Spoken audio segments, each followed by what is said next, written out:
Welcome to the Pivot, and today we have Hakan joining us today.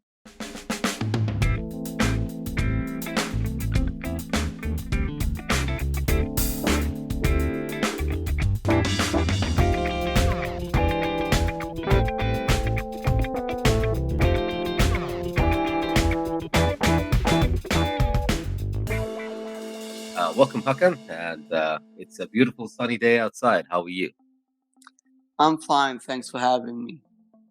No worries. It's an absolute pleasure. I think it's been a while coming that we've had you on the show, and it's definitely something of an epic moment for us as well to have you with us.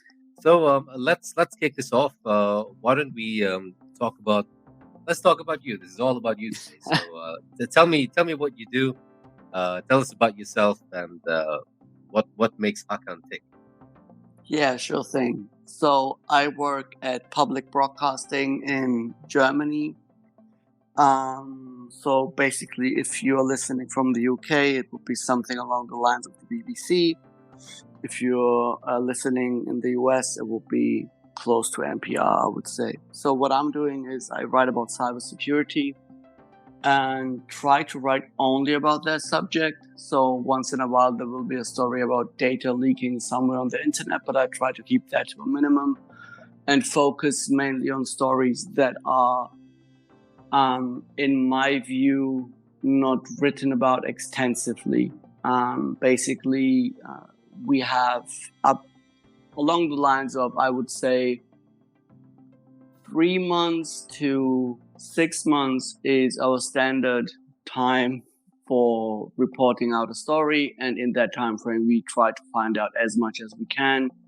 So if we are done, that people who consume our investigation, so to speak, have a fairly good understanding of how one specific hacker group or ransomware gang, how they are working, how they are operating, how they've targeted companies, so that you feel well informed, as opposed to quick investigations just looking at one single aspect. We try to take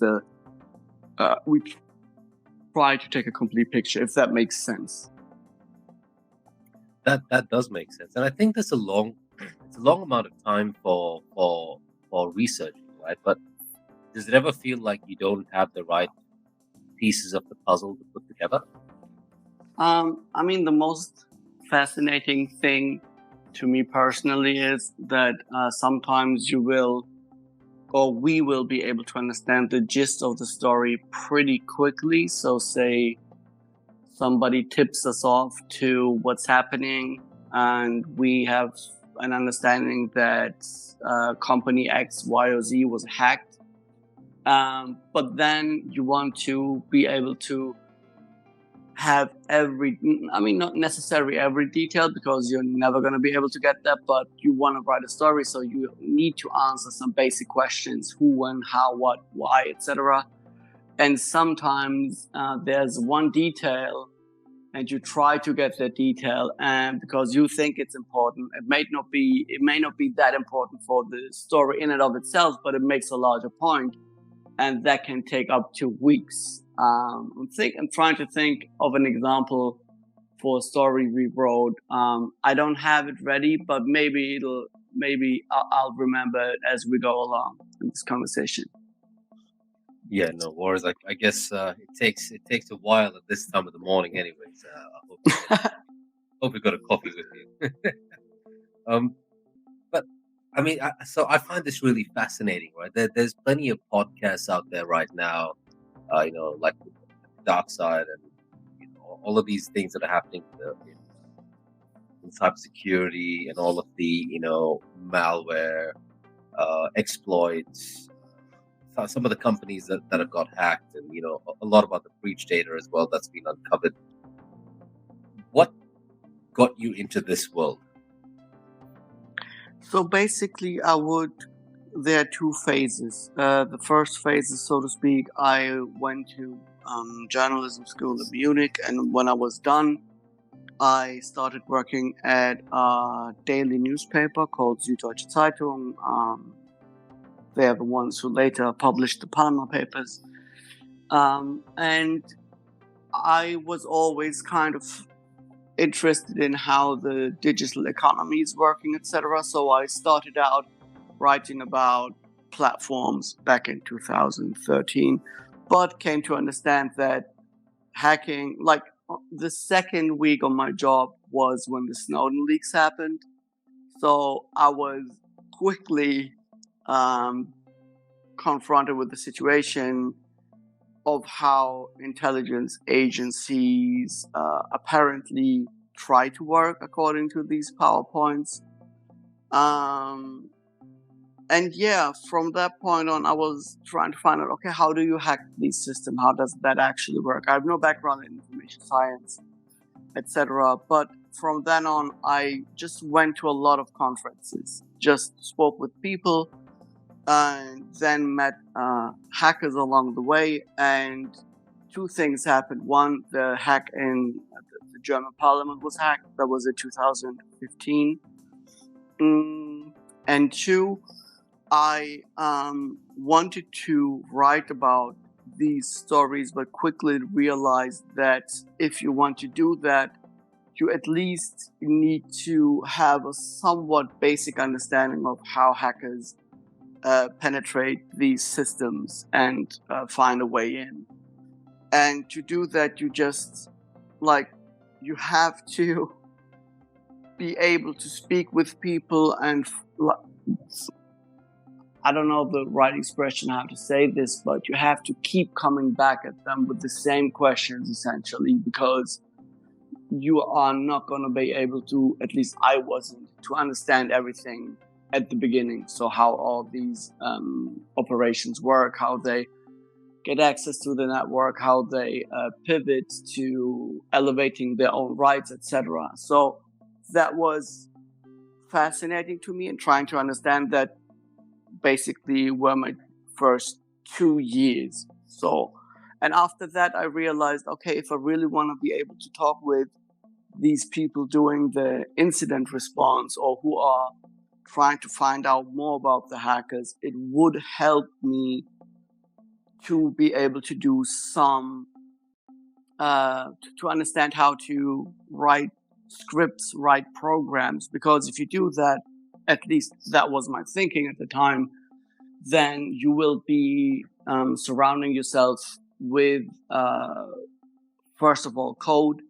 Second of all, if you want to write code, you will always have questions. If you have questions, you're going to look it up, the answers on Stack Overflow, and then get into a mindset where you can appreciate how the people you're speaking with, how they sometimes do their jobs, because you will encounter the same problems. And if you go ask questions, then you'll ask better questions, because you're not going to be asking the question, how did they get in? But you will ask, okay, just you describe to me how they elevate their rights. Can you please show me the specific script with used by the hackers to achieve that goal? So the conversations get lengthier, but in my view, also a little bit more intense and into the weeds. And I wanted to have that. So that's how I went from I want to write about digital platforms to I just want to write about digital espionage. That's really cool. So I think that's very much the commonality with people getting into this field. So kind of a background me as well. So I've studied information security, but then I got into, let's say that my passion was really hacking, and trying to get into the networks and see what you can do in terms of privilege escalation, what you can do with, trying to attain remote code execution. That's one of the biggest things, right? And I think one of the biggest factors in my learning as well, and which is something that you rightly mentioned, is the persistence of communicating with the right, let's say, community and mentors that you can reach out to, because there's so many people who have the knowledge, but no one's really tapping that knowledge. And I think, at least I like to think, that a lot of them like to share that knowledge as well. Yeah, that has been my experience, absolutely. Because since I started writing scripts, etc., I somewhat have the tendency to think, I will say wrong, that it is wrong. I was wrong in that assumption, but I tended to think that, oh, now that I can use the code, I can try to fix all of these problems myself. I can try to, try to get access to some databases and then write scripts and get my information that way. But it makes much more sense to just reach out to people, say, hey, I work on this project. This is what I'm trying to do. Here's what I came up with so far. Any way you can help me. And since these information security professionals think about the same sets of problems, most of the time they'll be happy to help. Like the friendliness that I have encountered after being able to just reach out to them and say, okay, at the end of the day, it will end up in a story, but right now this is a completely different problem. We're talking about a technical problem. We're not talking about NDAs, etc. So it's a more comfortable situation. Or NDA meaning non-disclosure agreement, by the way. So many experts are not allowed to talk about what they see day to day because their company or they signed a document not allowing them to talk about it, especially not with reporters. Especially not with reporters. That's quite a hurdle as well, isn't it, I guess? Yeah, but if you that's why I mentioned it. If you go back and just talk with them about technical problems, you don't have to tell them what you're working on. I mean, you might do it just to be fair, but you don't have to. And that makes it a little bit easier to try for them to try to help you get along the way and try to do your investigation. No, that makes sense. So tell me about some of the places you went to. You mentioned you've been to a lot of conferences, and I imagine you've been on a lot of forums as well. Tell us about some of the exciting places you've been to, and maybe some of the places you actually got some of that inspiration. Who you actually spoke to?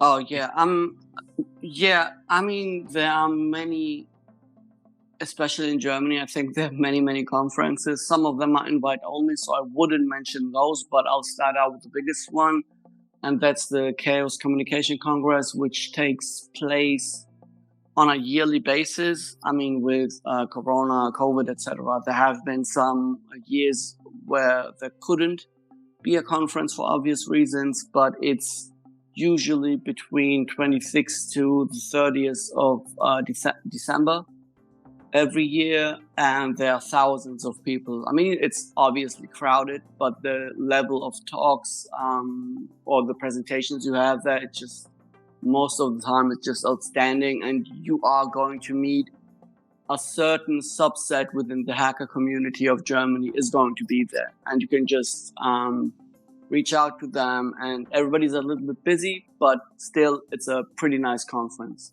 Then you have more specialized enterprise conferences like Troopers, which took place, I think, 3 weeks ago. It's in a smaller city in Heidelberg. It's somewhat expensive, I guess, but also a smaller community and interesting talks. You can approach the speakers after they did their presentation because there are not that many people there. So that is really has always been helpful to me to just see who's there and what are they talking about. And to give you a third example, in Berlin, you have, it's fairly new. I think it happened, I want to say 4 times up until now. It's a conference called Offensive Con. It's in Berlin, and you have people doing, as the name says, offensive research. So trying to hack whatever, trying to find 0 days, and maybe even later on, they built a career on selling these 0 days to access brokers or whatever. So these are just 3 conferences in Germany, but there are many more. That's amazing. I always keep hearing Heidelberg.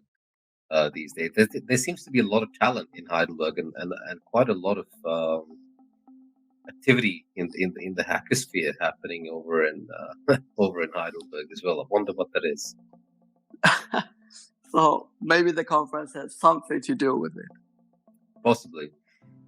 You mentioned you started off with this whole Snowden thing happened. What was that like for you as an experience?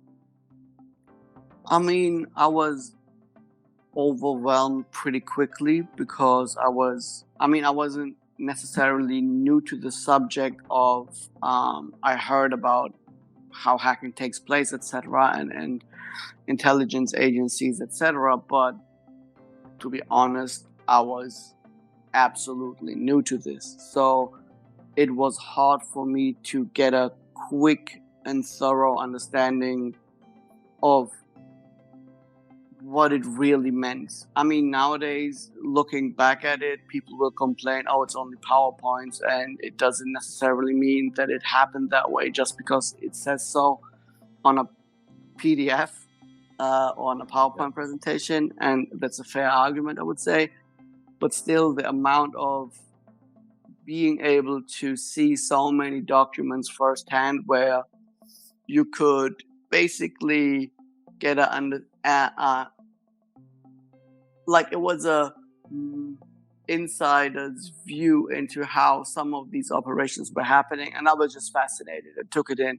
I didn't really report on it on the investigation side back then because I was starting out fresh. But for me, it was really great to see how the discussion in Germany took place because you had all of these. It's called you had specific committees looking into it. It's called in German. It's called an Untersuchungsausschuss. I don't know what the translation would be. Let me have a look real quick. But anyway, when I did this, it was a complete new world for me to see these documents alongside of the reporting. So I liked it. Investigation committee is Untersuchungsausschuss, apparently. Okay. Yeah, I think it's an interesting timeline. So you had the Snowden leaks, then you had the Panama Papers. How do you feel that whole thing was recorded? I wouldn't say recorded in terms of time, but how do you think it was handled in terms of, we found all this information, it was then released. I really believe that we have a stronger demographic of I think global that feel that there wasn't much done with all of the information that was released. There were some actions that were taken in some of the South Asian countries. I think it was Pakistan and India. I think even in Thailand there were some activities that were going on post Panama paper releases, but nothing. It felt like there wasn't much that actually happened, despite such factual discovery. I think so. Let's talk about it from my end, which is coming at it as a journalist. What you want to do is, and two things that both the Snowden leaks and Panama Papers changed was also a perception in how the audience you're trying to reach, how they approach such stories. So usually how it was, you would go to people and speak with them and they would tell you information, but you couldn't use it with and attribute it to them. You couldn't say, hey, I just spoke to this guy who works in, I don't know, German intelligence, and that person told me this sort of snooping is going on, because people only allowed you to use that information but not quote it. But ever since the Panama Papers happened and the Snowden leaks happened, there's a somewhat of a, I wouldn't call it understanding necessarily, but reporters have understood in a way that it makes their story, it's good for their story to have some form of documentation whatsoever. Yeah. So if you are able to say, hey, I got this document and this or this data set and I corroborated that information within that data set, And now I'm able to say that, I don't know, just hypothetically speaking, in my case, talking about APT groups, this group hacked the German Federal Foreign Office. Then if you are able to, in quote unquote, prove it, like if you have the receipts, so to speak, then your story will always have a better standing, because you're not dependent on external people as your main source, if you understand what I mean. And I think that with both the Panama Papers and obviously the Snowden leaks, and before that you had also, I think, WikiLeaks, which established that form of reporting. I mean, you always have to do the vetting, etc. And that's what I mean by how there was a sea change in the way you go about investigating these things. And to the other part of your question, since I haven't worked on the Panama Papers, I'm somewhat reluctant to judge whether it resulted in a lot of change. I mean, stuff did change, and you mentioned some of it, but just maybe one final point: it's always a goal in and of itself to just lay out something for the public, and that's what definitely happened with Snowden Leaks and Panama Papers. Yeah, so it's gaining that exposure as well, though, isn't it? Yeah. Very cool. So there's one thing that you're quite, at least that I know you very well for, which is the point that you also investigated the German Parliament hack, and I think the uncovering of that went quite viral. I believe you did a podcast on that as well. Maybe you can tell us about it. What was that like for you? So the podcast was really interesting because most of the time when you write about hacks happening, you will miss large pieces of the story just because you're not able to speak with specific people. In most cases, that will be the hackers, or try to find out what happened after they were in the network, what happened to were they able to exfiltrate data, were they able to, or where were they exactly within the network, because just being successful with one phishing email and being on one laptop doesn't mean you have necessarily gained all the information you want to have. So in that case of the parliamentary hack, it was we heard, and that's a colleague of mine, Florian Flade, published a story in May 2020 saying, oh, there's an arrest warrant for Dimitri Badin. And I did some minor reporting adding to that information, so what happened, etc. But what that information was basically, it was that Dimitri Badin made a crucial mistake, and he made that mistake at I don't want to spoil it if somebody hasn't listened to the podcast yet, but he made a crucial mistake. And so I went to Florian and I told him, listen, this is a story that has a clear beginning and a clear ending now, because the beginning is the hack and the ending is somebody was able to find out who that guy is. So why don't we just do a podcast and tell the whole story? And we did do it, and we weren't sure whether we would succeed in it, because you always think that everybody is going to want to talk with you, because 5 years after the hack, it's old news, so to speak, and it's not hot anymore, so it makes it easier for people to talk with you. But from the German side, at least, like from the government side, nobody was willing to speak into a microphone. So that was a hurdle. But I think we were able to still tell a story that is, if you're interested in how hackers operate, and if you're interested in how you can catch them, you have a story that takes you through the various steps on that journey, if you will. And that's what we try to do. That's pretty amazing. I mean, it's something that we all really do need to listen to. It is quite a story. It's in But it German, must though. be, yeah. well, that's one hurdle for any of Yeah. listeners out there who don't speak German, right? But I think nowadays with all the transcription applications, I'm pretty sure you can Yeah. jump that hurdle quite easily. But this is, I mean, to me, it's always very fascinating. So I love listening to podcasts that talk about, these kind of stories, these kind of activities that cover malicious activity, or let's say malicious practices, and what was actually in, like, the mindset of the hacker potentially, and what they were doing, how they got there. I mean, it's really fascinating. It's something that I don't think is covered more than it should be.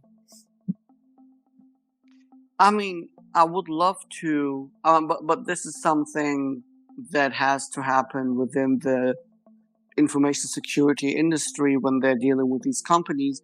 But one thing I don't like, I have a hard time understanding the NDAs being the way they are. So if you have somebody for an incident response coming into your organization and doing whatever they need to do to monitor the hackers and then kick them out eventually, I don't understand, honestly, why these NDAs are, I don't know, sometimes longer than 10 years. In some cases I know of, it's infinite.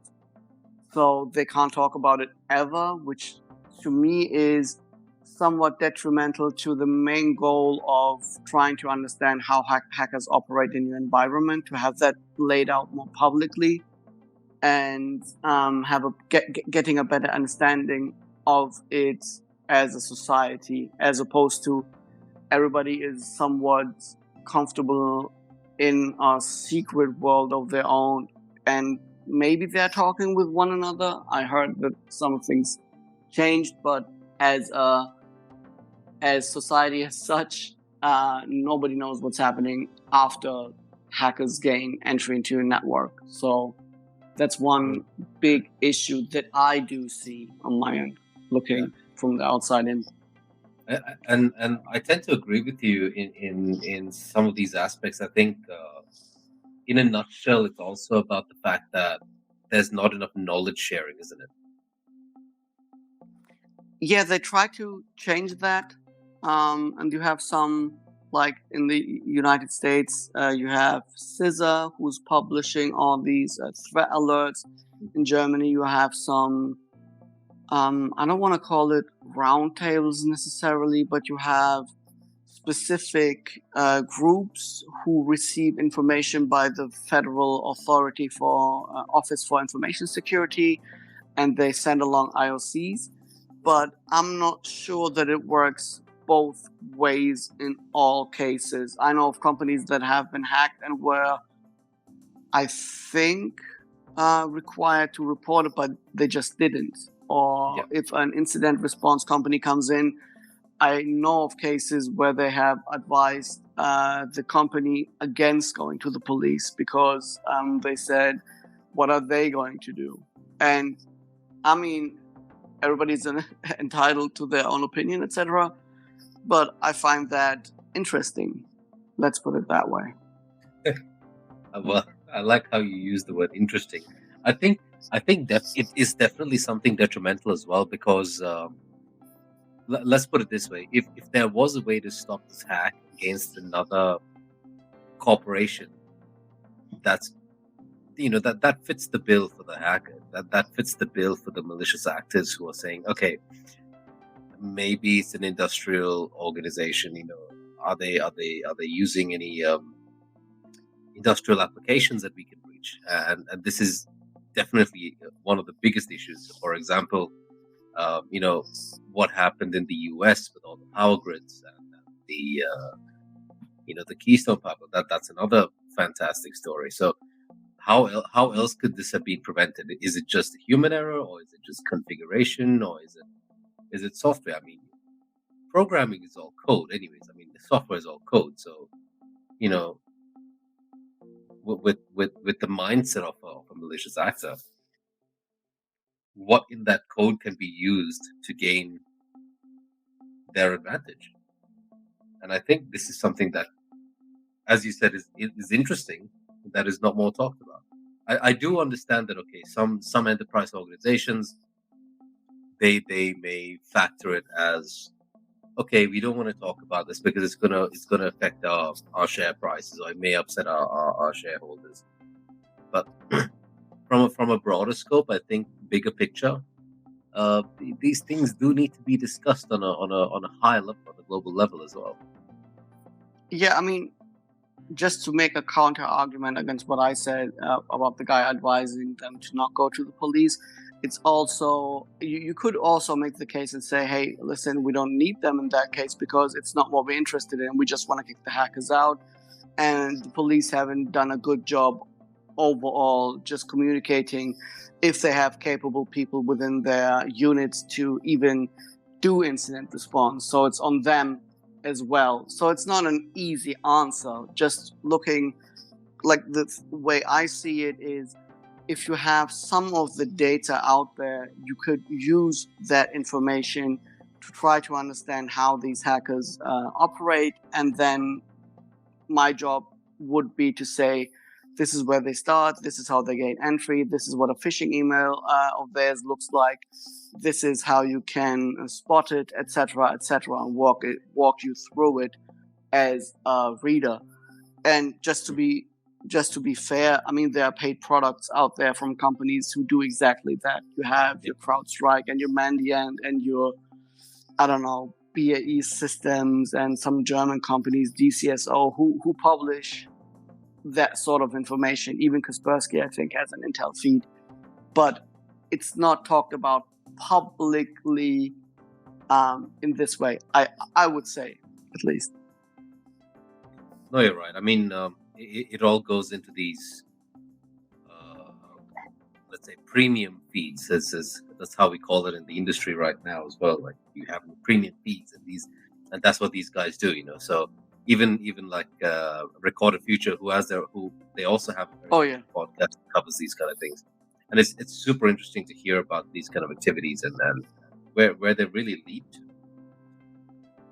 But so you've gone through the whole Snowden thing that really that got you into this. But was there something back in your mind that always said, okay, I'm reporting, I'm a journalist, I have clear interest to get knowledge out to the public? Was there something that made you think of, oh well, cybercrimes, what's happening in this world, and what can I do more about it?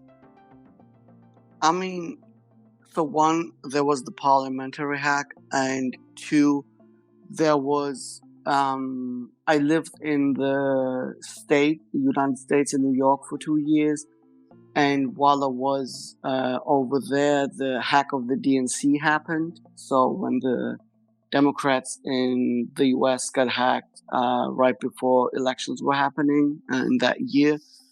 And I mean, that was after that, I started writing exclusively and just only about cybersecurity. At least that were the stories I put the most time and effort in. But I think the main thing for me was learning how to write code, because that changed a lot for me. Because now I'm not in a situation where I need somebody to give me documents. They could just describe a technique hackers are using, or I could read a report that, I don't know, ESET, the company, puts out, and in that report they will say a certain binary has this string in it always, or it uses the same RC4 key. Then I can go write a so-called like a Yara rule, and that rule will search in a larger database whether a file containing that key was uploaded to their services or not. And if it was uploaded, I can have the binary, go look for the binary myself. This is something that I couldn't do years ago, but now I can, just because I know how to write basic or read reports and look for that information, or look for, I don't know, if there's a hash included I will be able to get that malware. It used to be that VirusTotal was, if it's up on VirusTotal, there's no way I could get my hands on that piece of data. But nowadays, I know that if you ask folks, they'll be nice enough to, in some cases, just pull it off and send it along your way, and then you can have a look at it, etc. So that changed a lot for me, being able to code more than, that was the single most important thing where I felt, okay, now my reporting on this topic is going to change. I did reporting prior to that, obviously, but now I have the feeling that I feel more comfortable doing technically more challenging stories, I think. That's amazing. I've got a pretty big smile on my face over here when I hear you describing all of this, because I was just going to say you must be having some sort of passion in this as well, like a passion project or something you must be doing on the side to understand all this, and here it all comes out. So you must be doing some pretty epic coding projects as well, right? I mean, I'm not that good at coding, to be honest, but it gets the job done, basically. And you can use I mean, the thing is, the most important thing to me is that I'm part of a team, and within my team I have people who are insanely good, I would say. So I will go to them and say, listen, I want to write a script that, just to walk you through it step by step. I know that the malware has a communication to a domain. I know that domain, just because the hackers want to know who they had targeted, will code that information, who they have targeted, in the subdomain. So what I want to do is I want a script that checks for the domain, checks for the subdomain if it can find it, and if yes, see other IP addresses that domain was on, look for new domains, look for the subdomain, and then you have the loop.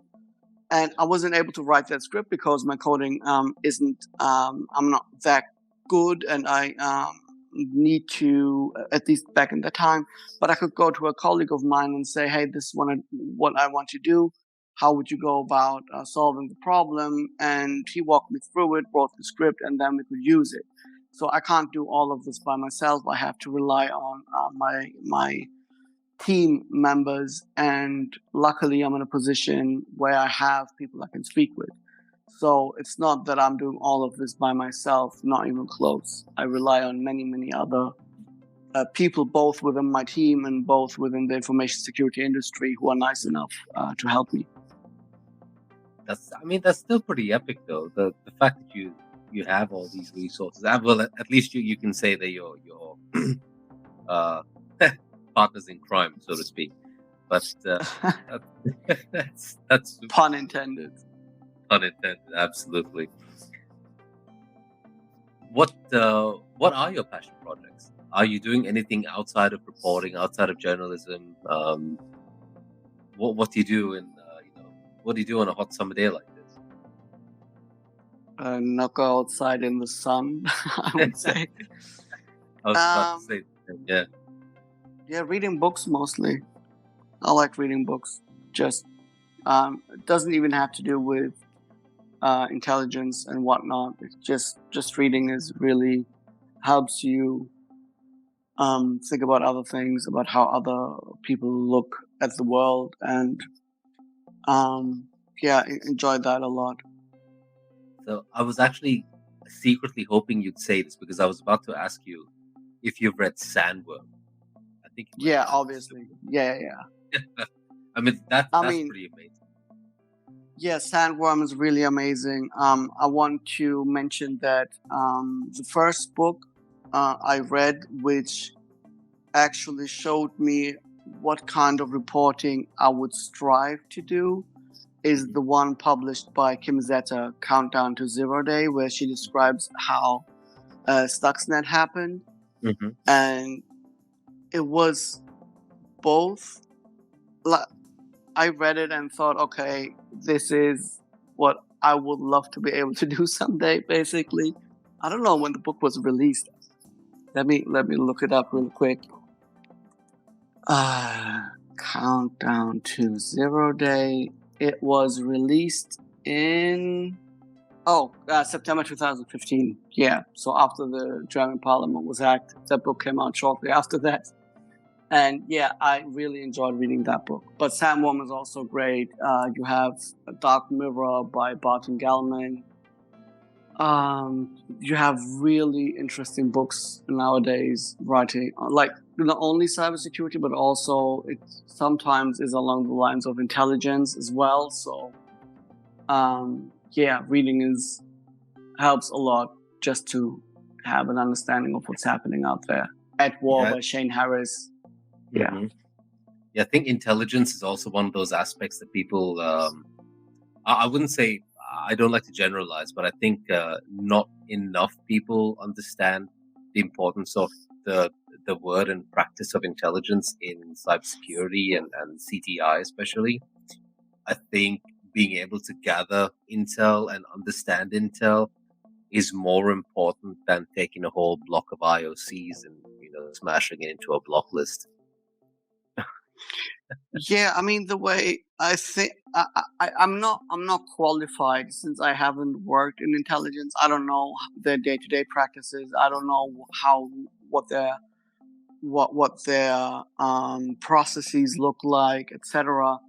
But the way I look at it is, I'm in no way in a situation where I can just go through a whole list of IOCs day after day and then try to find out what the important bit is. For me, it's the other way around. I talk with people about groups and go from, okay, what are they actually doing, and can I find information supporting that technique they're using. So if you know what you're looking for, then it is easier, at least for me, to find that specific information. But if I only were to look at data, I just drown in it.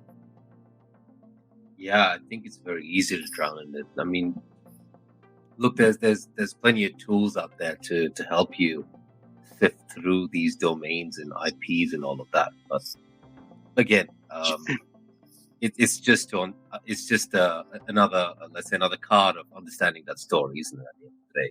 Yeah. So let me ask you. This is the final question. I love to ask this of all of our guests that come onto the pivot. You've obviously got a very extensive and very, very interesting history in journalism and figuring out what's happening in all these cybercrimes and cybersecurity affairs. You've obviously been knee deep in some of these investigations as well as a journalist. What are the three things you could pass on to our listeners out there in terms of advice in being able to become someone like you, someone who's been able to get to a point where you're now like, okay, I know what's happening. I know exactly what this is connected to. Okay, no one knows exactly, right, because of the way technology evolves. But what are the three pieces of advice you'd give anyone who's getting into what you do? I think the number one would definitely be just reach out to people. Just try and ask them, hey, I don't know, you put up this blog post and in it you describe how the hackers are operating. Can you tell me about this in more detail? Or some other case where you have the feeling that there's already information out there. Just talk with the folks, reach out to them by email. They will most often reply and be very nice. And you can't do it all by yourself anyway. Secondly, the level I'm at with programming, I do realize, because that's what my what the guy who taught me programming told me is, every question you have about programming, there's already an answer for it on Stack Overflow. So just go look for that answer if you have coding problems, or again, talk with, in my case, teammates. And I think that's the most important thing. Also, reread reports. If you like, I had the situation where I have read a report and it was interesting, but I couldn't make sense of it. But during the time you do reporting, you tend to understand some aspects better, and it might take you, I don't know, a year or so. And then you can circle back to a report and reread it, and you will find out different things that will help you again in your reporting, trying to find out a critical piece of information. That's what I would say. I really like that last one especially, because I think it's something that's understated. And not to say that your first points were not understated. I think reaching out to the community is a very big thing, but also to support this in terms of reading and consuming more of these reports. I think people don't do that so much when they start getting into this world. I think a lot of people go into, how can I create a malicious web shell? This is one of the first things you're taught to do as well, right? How do I create a malicious web shell? How do I go against serialization? Dude, these are two of the things that you normally dip your feet into. And I think there hasn't been too much focus in, just keep reading these reports, keep looking at code, see how you can get better at code review. And I think that also helps you. I mean, I'm not one of those guys who's going to spend days, dissecting binaries and all of that. Like, I think it's a very special sort of person who's got that diligence and persistence to do it.